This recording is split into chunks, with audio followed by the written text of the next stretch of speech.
આપણે બંધારણ દિવસને એ રીતે યાદ રાખવો જોઈએ કે ખરેખર એક એવી વસ્તુ છે જે આપણા લોકોને એક સશક્ત અને એક આપણાને મજબૂત બનાવે છે કે તમને જેવું સંવિધાન બદલવું હોય બદલો, પણ અમુક જે પ્રિન્સિપલ્સ છે, જીવવાનો અધિકાર, બોલવાનો અધિકાર, ધર્મનો અધિકાર, સમાનતાનો અધિકાર, આ અધિકારો તમે ના બદલી શકો.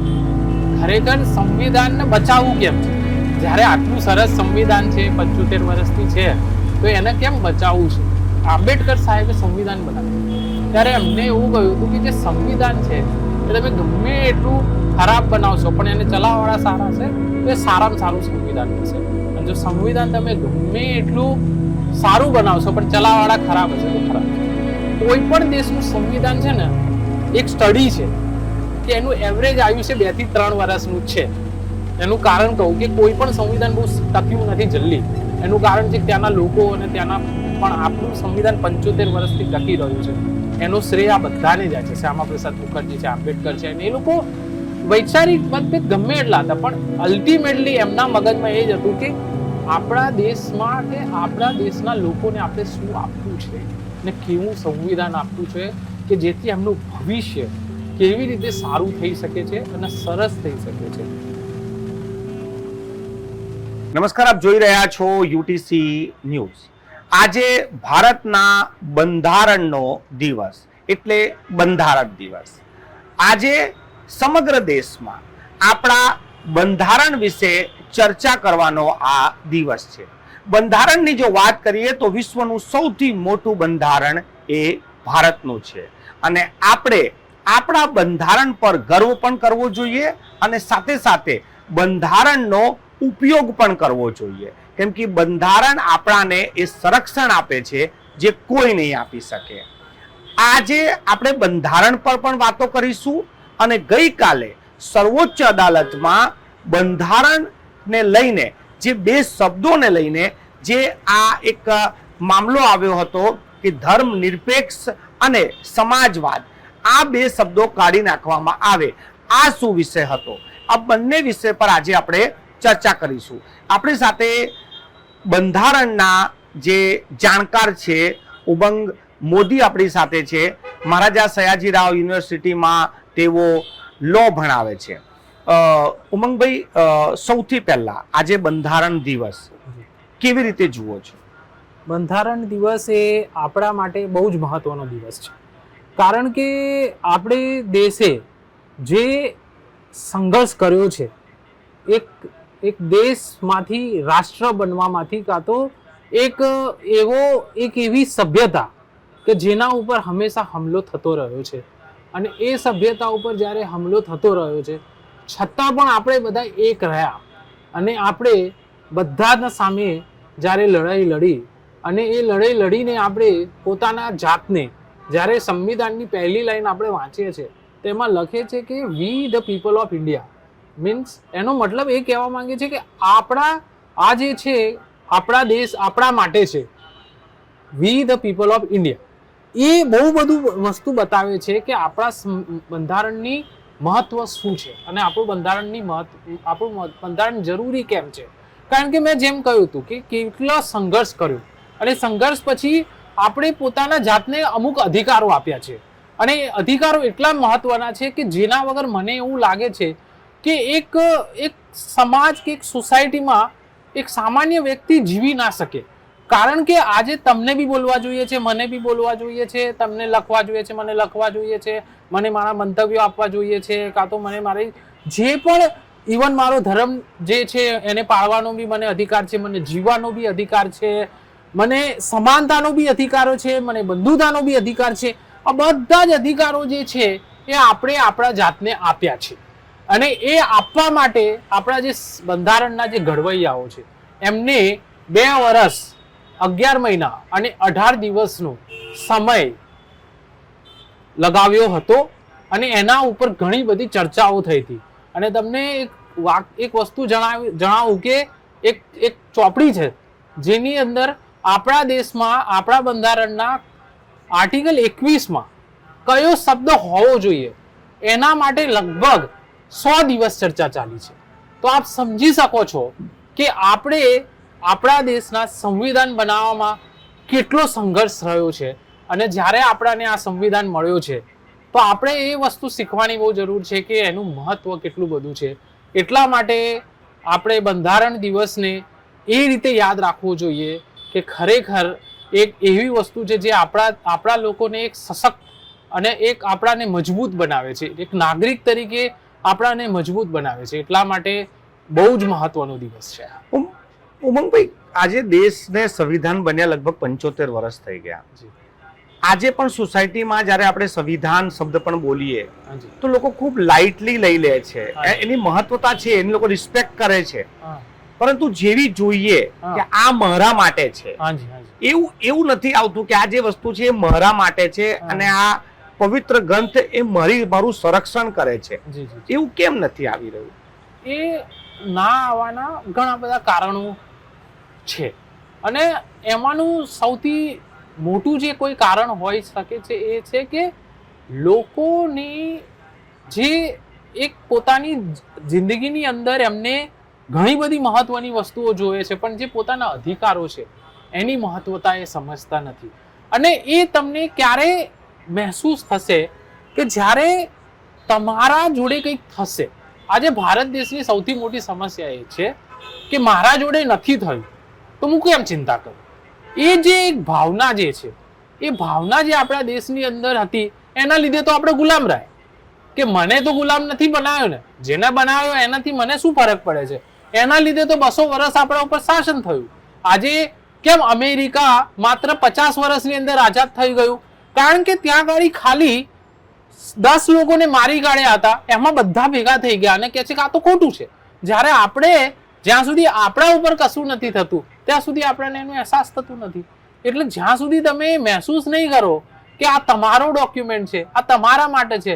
આજે તમે વોટ કરી શકો છો, આજે તમે કોઈ બી સરકારી નોકરીમાં એપ્લાય કરી શકો છો અને ત્યાં ગાડી એ સરકારી નોકરીની અંદર બી બધાને ઇક્વલ ટ્રીટ કરવામાં આવે છે.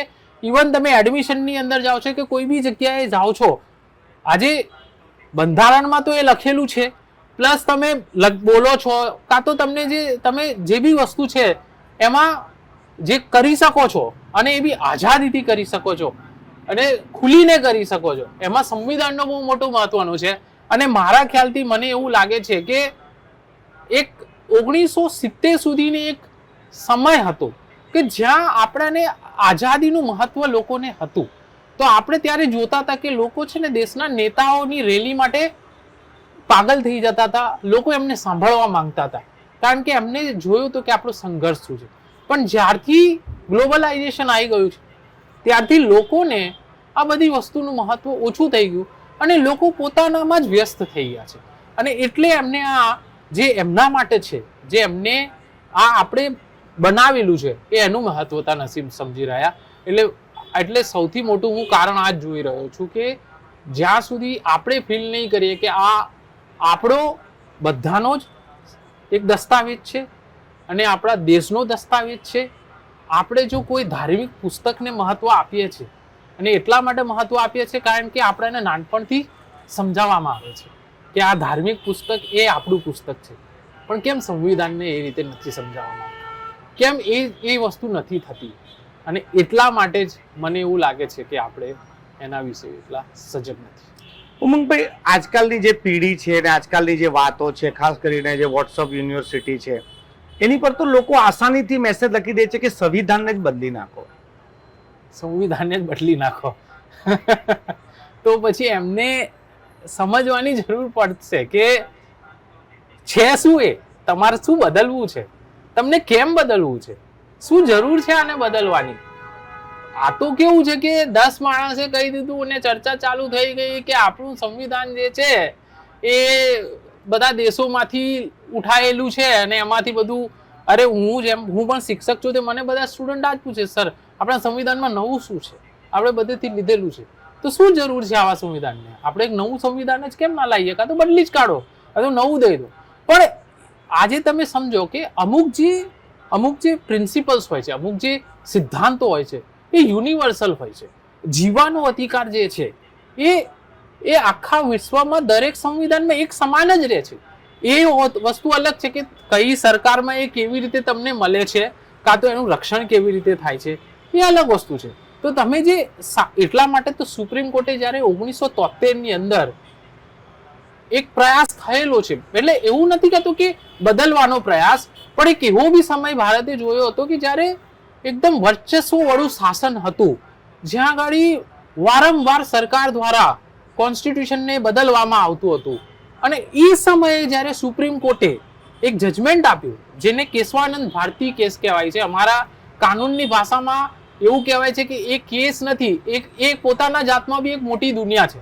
એનું કારણ છે કે ત્યાં સુપ્રીમ કોર્ટે કહ્યું કે તમને જેવું સંવિધાન બદલવું હોય બદલો, પણ અમુક જે પ્રિન્સિપલ્સ છે, જીવવાનો અધિકાર, બોલવાનો અધિકાર, ધર્મનો અધિકાર, સમાનતાનો અધિકાર, આ અધિકારો તમે ના બદલી શકો.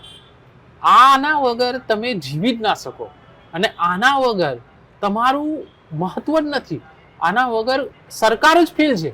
જો કોઈ સરકાર તમને આ વસ્તુ ના આપી શકે તો એ સરકારે રહેવાનું કોઈ મતલબ જ નથી, કારણ કે એ છે જ શેના માટે? એ આના માટે છે. એટલે જો તમે એનું મહત્વ નહીં સમજો અને પછી કહેશો કે બદલી કાઢો, તો પછી મને એવું લાગે છે કે આપણે બહુ ખરાબ દિશામાં જઈ રહ્યા છે. અને આપણું જે યુવા પેઢી છે એ એક એવી દિશામાં જઈ રહી છે કે જેની આપણે કલ્પના નથી કરી રહ્યા. એનું જ કારણ છે કે આજે આપણે વારંવાર જે તમે આજે ચર્ચા કરી એ બહુ જરૂરી ચર્ચા છે, કરવી પડે છે અને લોકોને કહેવું પડે છે કે ભાઈ આ મહત્વની વસ્તુ છે. એ રીતે આને તમે જુઓ નહીં કે તમારું પેલું શું કહેવાય, તમે કંઈક ખરીદ્યું છે ને કંઈક નહીં, માન નથી જોઈતું ને એવી રીતે નથી. આનું મહત્વ બહુ છે.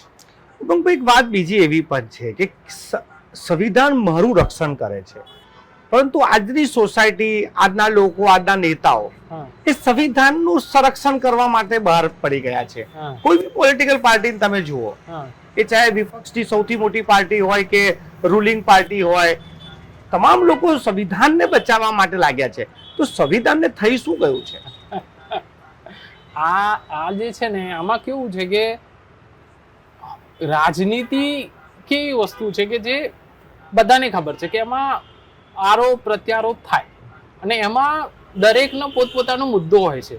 પણ જે તમે પ્રશ્ન કર્યો એ બહુ મહત્વની વસ્તુ છે કે ખરેખર સંવિધાનને બચાવવું કેમ છે? જ્યારે આટલું સરસ સંવિધાન છે, 75 વર્ષથી છે, તો એને કેમ બચાવવું છે? તો એમાં વસ્તુ કેવી હોય છે કે આપણા જ્યારે આંબેડકર સાહેબે સંવિધાન બનાવ્યું ત્યારે એમને એવું કહ્યું હતું કે જે સંવિધાન છે એ તમે ગમે એટલું ખરાબ બનાવશો પણ એને ચલાવવાવાળા સારા છે તો એ સારામાં સારું સંવિધાન રહેશે. અને જો સંવિધાન તમે ગમે એટલું સારું બનાવશો પણ ચલાવવાવાળા ખરાબ હશે તો ખરાબ છે. એટલે સંવિધાન સાથે બી એવું જ હોય છે કે સંવિધાન ને તમે સમજો છો કેવી રીતે? કારણ કે કેવું છે કે એમાં સાચું ને ખોટું છે ને એ તમારા નજરિયા ઉપર ડિપેન્ડ કરે છે. આજે કોઈ પણ સરકાર કોઈ પણ ડિસિઝન લેવામાં આવે છે, એ ડિસિઝનના બે પાસા તો હોય જ છે. અને એક વ્યક્તિ એ પાસો એને પોઝિટિવ જુએ અને એક વ્યક્તિ એ પાસાને નેગેટિવ જુએ. એ જગ્યાએ આપણે એ સમજવાની જરૂરી છે કે કયો પાસો સાચો છે.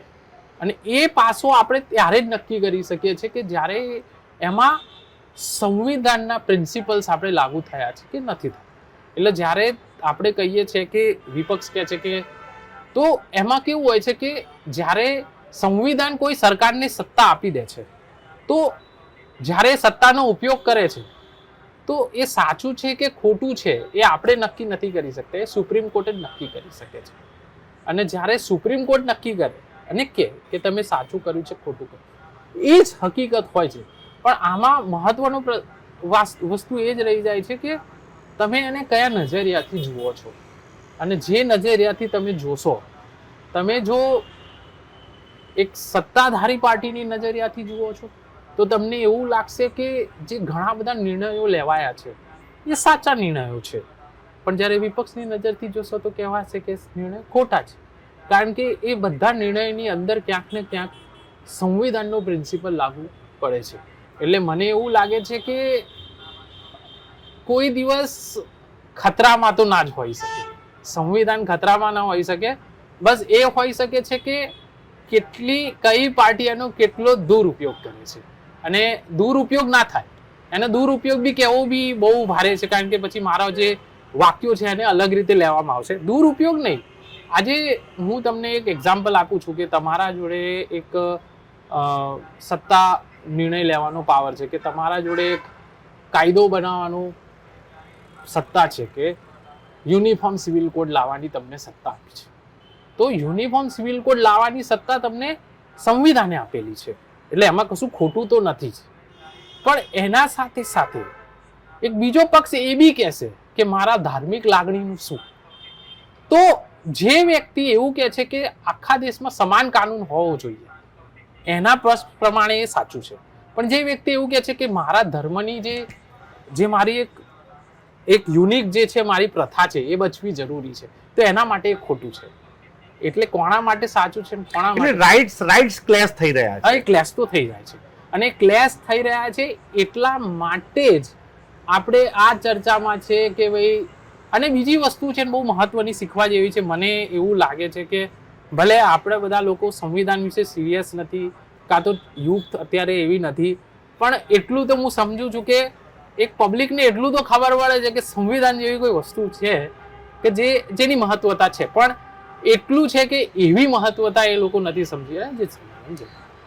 ઉમંગભાઈ, ગઈકાલે સર્વોચ્ચ અદાલતમાં એક ફેસલો આવ્યો. ઘણા લોકો આવું કહે છે કે સંવિધાન જે બનાવવામાં આવ્યો બાબા સાહેબ આંબેડકર દ્વારા, એમાં ઘણા સંશોધનો થયા, પરંતુ બે શબ્દો એવા છે, ધર્મ નિરપેક્ષ અને સમાજવાદ. એને લઈને સર્વોચ્ચ અદાલતમાં મામલો ગયો ને સર્વોચ્ચ અદાલતે કીધું કે આ બે શબ્દોને ના કઢાય.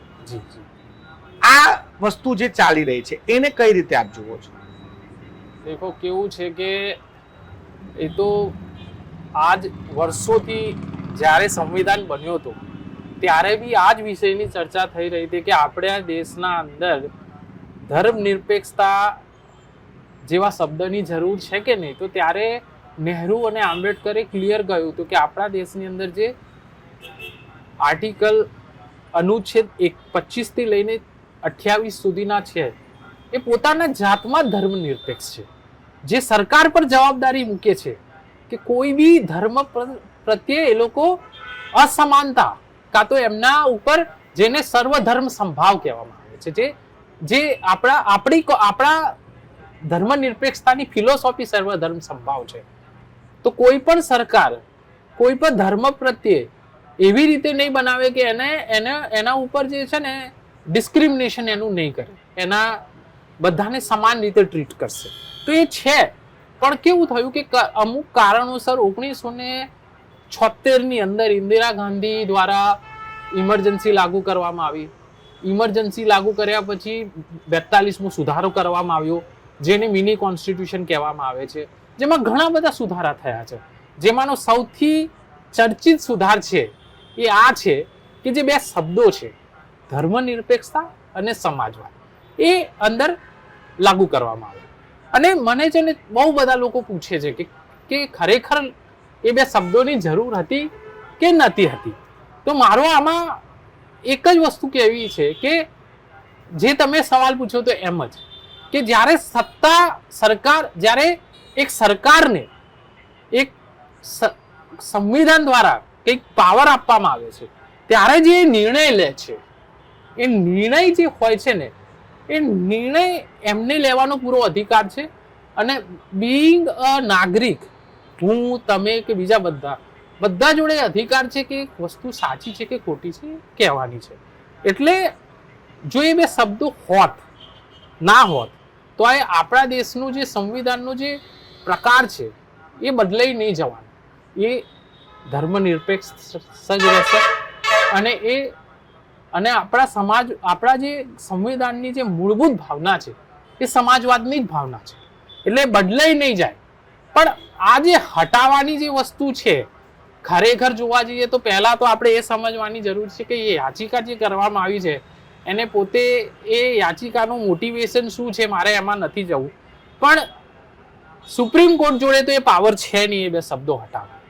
સુપ્રીમ કોર્ટ હવે શું નિર્ણય લેશે એ હું અત્યારથી કહી ના શકું, પણ મારા હિસાબે તો સુપ્રીમ કોર્ટ એને ફગાવી દેવું જોઈએ. ફગાવી દીધી છે. હા, ફગાવી દીધી છે. અને એનું કારણ બી છે કે તમે આ બે શબ્દો હટાવવાનો સત્તા કોની છે? સરકાર. આજે એક સરકાર જ્યારે બે શબ્દો લાવી હતી તો બીજી સરકાર જે છે એ શબ્દ હટાવો હોય ના હટાવો હોય એ ચર્ચાનો વિષય છે. અને એ મારા ખ્યાલથી હું એક શિક્ષક તરીકે મારાથી વધારે એના ઉપર સરકારનો કોઈ પ્રતિનિધિ જવાબ આપે કે હા હટાવો છે તો એ વધારે સારું એટલા માટે રહેશે કારણ કે એ લોકો એ સત્તામાં છે.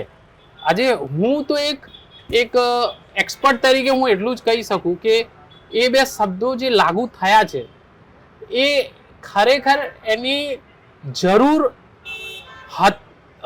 આમ જોવા જઈએ ને તો નથી.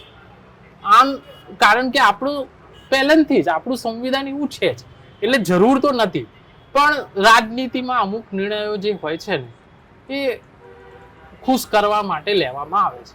ઉમંગભાઈ, આજના સમયમાં લોકો એવી પણ ચર્ચા કરે છે, જ્યારે આપણે કહીએ કે ભારત રત્ન ડોક્ટર ભીમરાવ આંબેડકર સંવિધાનના પ્રણેતા છે, તો આજની જનરેશન, હું ફરી આ જનરેશન પર એટલા માટે આવું છું કે વોટ્સઅપ યુનિવર્સિટીમાં ઘણું બધું એ લોકોને સિલેબસ એવું આવી જતું હોય છે, તો કે એમને નથી બનાવ્યું, બધા બહુ લોકો હતા, કેમ એમનું જ નામ આવે છે? તો શું કારણ છે કે એટલું બધું બાબા સાહેબ આંબેડકરને આપણે પ્રણેતા માનીએ છીએ? દેખો, એમાં એવું છે કે ઘણા લોકોનું માનવું એવું છે તો ભલે છે, પણ હું છે ને આના પાછળ એક બહુ મહત્વની એક મેં છે ને આના એક નારાયણભાઈ દેસાઈ હતા, એ ગાંધીજીના બહુ જ એમના સાથે રહેલા હતા. એમનું થોડા સમય પહેલા જ મૃત્યુ થયું છે અને એમને બહુ એક વાર કહ્યું હતું કે જ્યારે સંવિધાન લખવાની વાત થઈ હતી ત્યારે નહેરુએ બ્રિટિશ એક્સપર્ટ્સના નામ સજેશન આપ્યા હતા અને બધા લોકો એના ઉપર વાતો બી કરી રહ્યા હતા. અને એ જ સમયે ગાંધીજી એવું બોલ્યા કે નહીં, સંવિધાન જો કોઈ ભારતમાં લખી શકે છે તો એ વ્યક્તિ છે આંબેડકર. કારણ કે આંબેડકર એક એવો વ્યક્તિ છે કે જેને એટલા દેશની સંવિધાન વાંચેલા છે અને એને પોતે એક એવો વ્યક્તિ જે આવે છે કે જેને અન્યાય સામે લડાઈ લડી છે.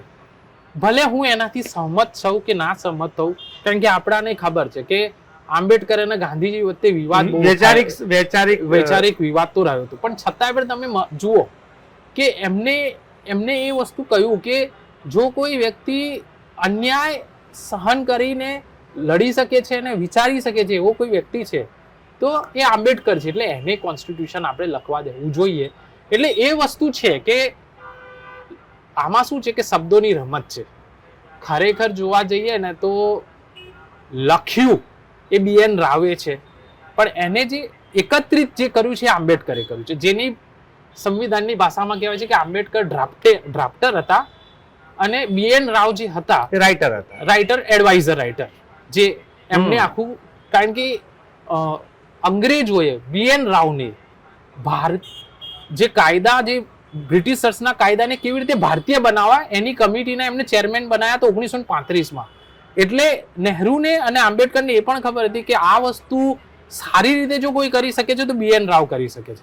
એટલે આપણે એ વસ્તુ તો ના ભૂલવી જોઈએ કે દરેકનું યોગદાન છે, પણ કેવું હોય છે કે કોઈ બી વસ્તુની અંદર જે એક અંતિમ નિર્ણય લેવાનો હોય છે અને એક ફેસલો કરવાનો હોય છે અને એક ભવિષ્ય આપણા દેશના આપવાનું હોય છે. એટલે જે આંબેડકરે આપણા દેશને આમોખ આપ્યું છે, જેને પ્રિએમ્બલ કહેવામાં આવે છે, જે 26 નવેમ્બર 1949ના દિવસે અમલ કરવામાં આવ્યું, જે સૌથી છેલ્લે લાવવામાં આવ્યું, એમાં આપણા દેશની, આપણો દેશ કેવો હોવો જોઈએ એની કલ્પના આંબેડકર સાહેબે લખેલી છે. તમે જેમ કીધું કે ગાંધી અને આંબેડકરના વૈચારિક મતભેદ હતા, પરંતુ નામ સજેસ્ટ કરતા હતા. એવી રીતે મેં રિપોર્ટમાં જોયું છે કે જે બોડી બનાવી હતી તો એ જે તે સમયે માનો કે જવાહરલાલ નહેરુ સુપ્રીમ હતા, ગાંધી સુપ્રીમ હતા, સરદાર, તો એ સમયે કમિટીમાં શ્યામા પ્રસાદ મુખર્જીને બી રાખવામાં આવ્યા, સરદાર વલ્લભભાઈ પટેલને રાખવામાં આવ્યા. આ લોકોના તો વૈચારિક મતભેદો બહુ જ અલગ હતા. તો એ સમય કેવો હતો કે જ્યારે સંવિધાન બનાવવાનું છે તો પોતાના વિચારો સાઈડમાં મૂકીને દેશ માટે લખવાનું, તો એ વ્યક્તિત્વ કેવા હતા બધા? એ તો દેખો કેવું છે કે આપણે એમના વિશે જેટલું બોલીએ ઓછું છે. એનું કારણ છે કે તમે એ લોકો એક એક વસ્તુની એવી રીતે ચર્ચા કરી છે કે જાણે એ કાલે એમના શું થશે, આપણા ભારતનું ભવિષ્ય શું છે. અને એટલા માટે તો ઘડવૈયા કહેવામાં આવે છે કે આપણા ભારતના ભવિષ્ય લખનારા વ્યક્તિઓ હતા. અને જ્યારે ભારતનું, અને એક વસ્તુ હું તમને હજી બી કહું છું કે કોઈ પણ દેશનું સંવિધાન છે ને એક સ્ટડી છે કે એનું એવરેજ આયુષ્ય 2 થી 3 વર્ષનું જ છે. એનું કારણ કહું કે કોઈ પણ સંવિધાન બહુ ટક્યું નથી જલ્દી. એનું કારણ છે કે ત્યાંના લોકો અને ત્યાંના પણ આપણું સંવિધાન 75 વર્ષથી ટકી રહ્યું છે. એનો શ્રેય આ બધાને જાય છે. શ્યામા પ્રસાદ મુખર્જી છે, આંબેડકર છે, અને એ લોકો વૈચારિક મતભેદ ગમે એટલા હતા, પણ અલ્ટિમેટલી એમના મગજમાં એ જ હતું કે આપણા દેશ માટે, આપણા દેશના લોકોને આપણે શું આપવું છે અને કેવું સંવિધાન આપવું છે કે જેથી એમનું ભવિષ્ય કેવી રીતે સારું થઈ શકે છે અને સરસ થઈ શકે છે. એટલે દરેક લોકોએ સુઝાવ આપ્યા છે અને ઘણા બધા સુઝાવ જે છે એ લેવામાં આવ્યા, નહીં લેવામાં આવ્યા. એ બધા સુઝાવો જે છે એ તો બહુ ડિટેલમાં તમારે ઘણી બધી ચર્ચા થાય એવી છે. પણ એમની આમાં શું છે કે એક એવું છે કે આ તો એવી જ વાત થઈ જાય કે પેલો આપણે કહીએ છીએ ને દીવાનું જે કહીએ છીએ કે પ્રકાશે દીવો બતાવવા જેવું. હા, પ્રકાશનો દીવો બતાવવા જેવું છે. ઉમંગભાઈ, આ ચર્ચામાં વચ્ચે એવી પણ વાત ચાલે છે ઘણા લોકોની કે સંવિધાન જે બનાવ્યું ડોક્ટર ભીમરાવ આંબેડકર સાહેબે, તો એ પહેલા બરોડામાં રહ્યા લાંબો સમય. તો કહેવાય છે કે બરોડાનું જે સંવિધાન હતું એ હુબહુ એમને ત્યાં ઉમેર્યું. એટલે પ્રાઉડની પણ વાત છે કે ભાઈ બરોડાનું હતું. તો આ વાતને કેટલી તમે ખરાઈ કરો છો કે વડોદરાનું સંવિધાનને ત્યાં લઈ લીધું છે? દેખો, એ વાતમાં તો કોઈ શંકા છે નહીં કે મહારાજા ગાયકવાડ જે હતા, જેમને સ્કોલરશિપ આપીને એમને વિદેશ ભણવા મોકલ્યા, અને બધાને ખબર છે અહીંયા આજે આપણું જે વડોદરા છે એ એનું જે બીજી જે ઓળખ છે એ સયાજી રાવ ગાયકવાડ છે. અને એ વાત તો બહુ આજે ગર્લ્સ એજ્યુકેશન જેના માટે આજે બી આપણે સંઘર્ષ કરી રહ્યા છે એમને કર્યું હતું. એમને શિક્ષણને કેવી રીતે સારું બનાવવું એ બધું કરેલું હતું. આજે દરેક વ્યક્તિ, આજે આંબેડકર જેવો વ્યક્તિ, એ વખતે એટલું બધું જાતિવાદ હતું છતાંય એમને નોકરીમાં રાખ્યા વગર ભેદભાવ વગર. તો આજે તમે જુઓ કે જે આટલી કલ્પના છે કે આપણો ભારત એક સમાન, જ્યાં ગાડી કોઈના જોડે ભેદભાવ ના થવો જોઈએ, દરેકને ન્યાય મળવો જોઈએ, દરેકને સગવડો મળવી જોઈએ. એ બધી વસ્તુઓ જે આપણે જે વિઝન ડોક્યુમેન્ટ છે એ ક્યાંક ને ક્યાંક જે સયાજીરાવ ગાયકવાડનું જે વિઝન છે એનાથી મેચ થાય છે. એટલે આપણે એમાં તો કોઈ શંકા છે જ નહીં કે એમનો જે સમય રહ્યો હતો જ્યાં એમને કડવા અનુભવ બી થયા, કારણ કે અને એ કડવા અનુભવના લીધે જ એ સંવિધાનને સારી રીતે બનાવી શકે. અને એ કડવા અનુભવથી ઘણું બધું શીખવા મળ્યું એમને. એટલે જે સયાજીરાવ ગાયકવાડનું વિઝન છે એ આપણે સંવિધાનમાં જોઈ શકીએ છીએ, બિલકુલ જોઈ શકીએ છીએ. ખૂબ ખૂબ આભાર સાહેબ અમારી સાથે ચર્ચા કરવા માટે ને સંવિધાન દિવસ પર આ માહિતી આપવા માટે. જેમ રીતે કીધું કે ઉમંગ મોદીએ કે આપણું જે સંવિધાન છે એ 75 વર્ષ થઈ ગયા. ઘણા બધા દેશો એવા છે કે જેમનું સંવિધાન ટકતું જ નથી. જ્યારે આ દેશ આઝાદ થયો હતો ત્યારે પણ ઘણા દેશો એવું કહેતા હતા કે આઝાદી બહુ લાંબો સમય સુધી નહીં ચાલે, ભારત આ આઝાદીને સહન નહીં કરી શકે. પરંતુ આ સંવિધાનની જ આ તાકાત છે કે આજે ભારત દુનિયામાં ખૂબ આગળ છે અને આ સંવિધાન આજે 75 વર્ષ ટકી પણ રહ્યો છે. અને જે રીતે ચાલી રહ્યું છે એનાથી આપણે દાવાથી કહી શકીએ છીએ કે જો આપણે આ સંવિધાન પ્રમાણે ચાલીશું તો સદીઓ સુધી ભારત આવી રીતે પ્રગતિ કરી શકશે અને તમામ લોકોને સારી રીતે ન્યાય પણ મળી શકશે.